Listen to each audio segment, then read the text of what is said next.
ကျွန်တော်ရဲ့နာမည်ကတော့အောင်တက်ပါကျွန်တော်ရန်ကုန်တိုင်းဒေသကြီးမင်္ဂလာတုံမြို့နယ်ထောက်ကျန်းကနေလာပြီးတာဝန်ထမ်းဆောင်တာပါကျွန်တော်ဘာဖြစ်လို့ဒီယူစမှုတန်ပတ်စင်တက်တဲ့ဝင်လာလဲဆိုရင်ကျွန်တော်အဖေကြောင့်ပေါ့နော်ကျွန်တော်အဖေကရက်ကွက်ယာယီမှုပေါ့ယာယီမှုဆိုတော့ဒီလိုပေါ်လာပြီးဆိုမဲနိုင်မယ်ပါညာဆိုတော့အဖေမှာတား3ယောက်ရှိတော့ကျွန်တော်တို့မပေါက်တော့ညကတွေပေါက်တယ်ဆိုပြီးတော့ပြောမှဆိုလို့ကျွန်တော်ဖေပြောဟန်မှဆိုတော့ဝင်လာဘွားသင်္ကန်းစာအနေနဲ့ကတော့ကျွန်တော်တို့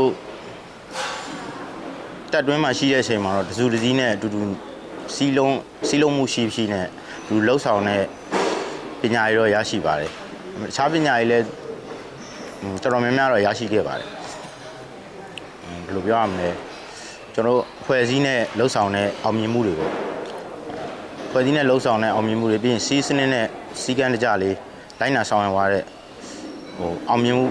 ပွဲတွေလည်းအများကြီးကြုံခဲ့ရပါတယ်။ကျွန်တော်ကတော့ဒီတမတော်ကပေးလိုက်တဲ့ပညာတွေစီကံတွေစိတ်သက်ခွန်အားတွေကိုကျွန်တော်ပြင်မာလဲဒီလိုပဲဆက်ပြီးတော့ထိမ့်သိမ်းပြီးတော့ဆက်လက်ပြီးတော့လှုပ်ဆောင်ရမယ်လို့ဒီမှန်းထားစိတ်ကူးထားရပေါ့။တာဝန်ထမ်းဆောင်တဲ့2နှစ်တာအချိန်ကတော့အရန်တူတောင်းလို့လည်းဒါပေမဲ့လည်းရှိတာတော့ရှိတယ်အရန်အမှတ်တရကြီးတော့မရှိဘူးရှိတာတင်နန်းကာလာတွင်းမှာတော့အမှတ်တရကြီးတော့ရှိရပါပြင်မမှန်နဲ့တင်နန်းအချိန်မှာကျွန်တော်တို့ train ပေးတဲ့ဆရာတွေပေါ့တင်နန်းမှုတွေအဲ့လိုတော့တကယ်ချင်းနဲ့အမှတ်တရပြင်မှန်းမှုတွေတော့ရှိခဲ့တယ်တာဝန်ထမ်းဆောင်ချိန်မှာတော့အဲ့လောက်ကြီးခက်ခဲပြင်မှန်းတော့မရှိပါဘူးဒီလိုပဲတကယ်ချင်းနေနဲ့ပဲကိုဆရာတွေကိုအရာရှိတွေနဲ့ပဲသူစီးရုံးနဲ့အောင်မြင်မှုရအောင်လို့သွားခဲ့တဲ့လမ်းစဉ်တွေပဲရှိပါတယ်။ကိုယ့်ရဲ့မိဘရှိပြန်ရတော့မယ်ဆိုတော့အတိုင်းမသိတော့ဝမ်းသာတယ်ပေါ့။ကိုလည်းတာဝန်ကျေပြီးပြည်သူတယောက်ဖြစ်တဲ့အတွက်တမတော်တွေလည်းအားရှိပါ යි ကိုတွေလည်းအာမခံချက်ရှိပါ යි ဆိုတော့အရန်ပျော်တယ်ပေါ့ကိုမိဘကြီးလည်းပျော်မယ်လို့ထင်ပါတယ်။ကျွန်တော်တို့ပြည်သူစစ်မှုထမ်းတွေအတွက်ကတော့ကုညီဆောင်ရှောက်မှုက၄ချက်ရှိရပေါ့နော်။၄ချက်ရှိရတော့ကျွန်တော်တို့စံနာလေးယောက်ပေါ့ကျွန်တော်တို့ကိုပိုင်စံနာလေးယောက်ထပ်ပြီးတော့တာဝန်ထမ်းဆောင်မလား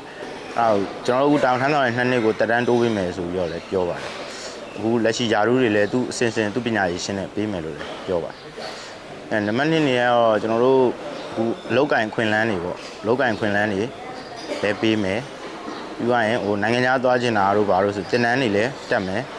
အခုဆိုရင်ဤပညာပိုင်းနဲ့ပတ်သက်ပြီးတော့ဖုန်းတို့ဒီလေယာစိုက်ပျိုးရေးတို့အင်ဂျင်နီယာပိုင်းတို့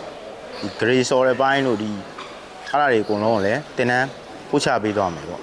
ထောက်ပံ့ပြီးတင်နန်းပို့ချပေးသွားမယ်ပြီးရင်အလုပ်မရှိတဲ့လူတွေအတွက်လည်းအလုပ်ကိုစီခန့်အပ်ပေးမယ်ပေါ့နော်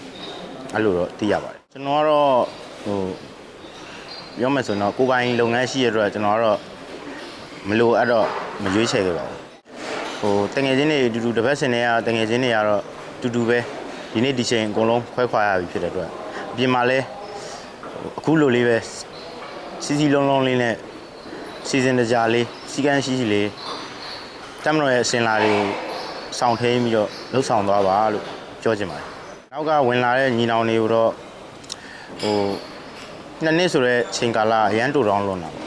ရန်တူတောင်းလေးမှာပေးရတဲ့တာဝန်တွေကိုခြေပြောင်ထမ်းဆောင်ပြီးတော့ကိုတငယ်ချင်းတွေကိုပြောမယ်ဆိုလို့ရှိရင်တော့ကိုရဲဘော်ရဲဘက်တွေနဲ့တူအောင်ပွဲဝင်နိုင်အောင်လို့ကြိုးစားပါလို့ပြောချင်တာ